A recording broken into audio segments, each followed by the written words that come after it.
സർക്കാർ ചെലവിൽ നവകേരള സർവേയുടെ പേരു പറഞ്ഞുകൊണ്ട് വീട് വീടാന്തരം കയറി വോട്ട് പിടിക്കാനുള്ള തന്ത്രമാണ് ഗവൺമെന്റ് ആവിഷ്കരിക്കുന്നതെന്ന് രമേശ് ചെന്നിത്തല കേരളത്തിൽ ഭരണം മാറിയൊക്കെ വരുമെന്നും തോന്നിവാസം കാണിക്കുന്ന ഉദ്യോഗസ്ഥന്മാർക്ക് പിന്നീട് മറുപടി പറയേണ്ടി വരുമെന്നും അദ്ദേഹം മാധ്യമങ്ങളോട് പറഞ്ഞു.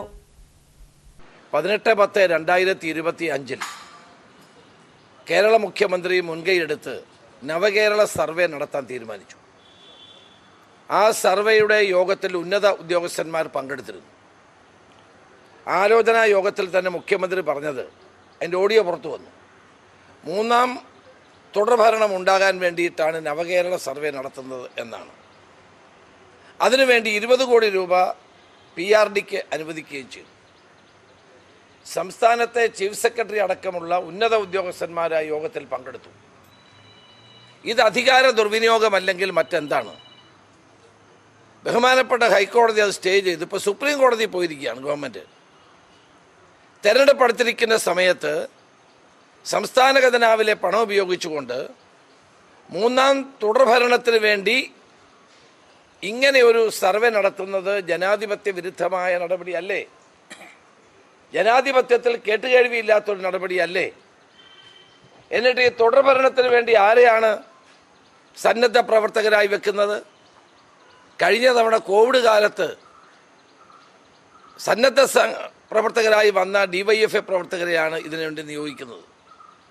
അപ്പോൾ കാര്യം വ്യക്തമായല്ലോ.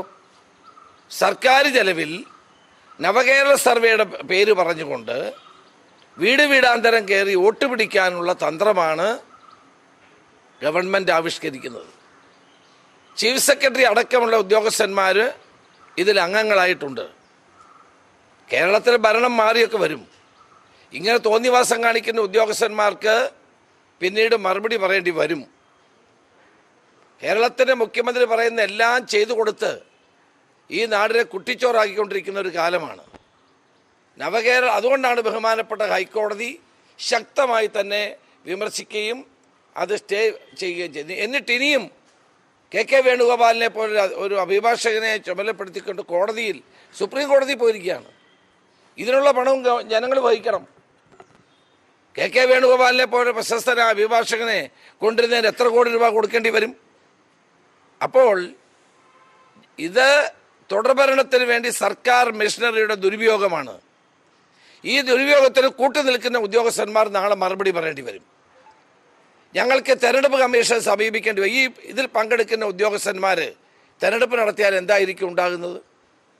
അതുകൊണ്ട് ഉദ്യോഗസ്ഥന്മാർ ഇത്തരം വഴിവിട്ട നിയമവിരുദ്ധമായ പ്രവർത്തനങ്ങൾക്ക് കൂട്ടുനിൽക്കാൻ പാടില്ല. 20 കോടി ഇതിനു വേണ്ടി മാറ്റിവെച്ചു. 10 കോടി രൂപയോളം ചെലവായെന്നാണ് പറഞ്ഞത്. ഇതൊക്കെ ഉദ്യോഗസ്ഥന്മാരുടെ തലയിൽ വരുമെന്ന കാര്യത്തിൽ സംശയം വേണ്ട. കോടതി ഇപ്പോൾ സ്റ്റേ നൽകിയിരിക്കുകയാണ്. അപ്പോൾ തുടർഭരണത്തിന് വേണ്ടി എന്തും ചെയ്യുന്ന നിലയിലേക്ക് കേരളത്തിൻ്റെ മുഖ്യമന്ത്രിയും ഭരണകൂടവും മുന്നോട്ട് പോവുകയാണ്.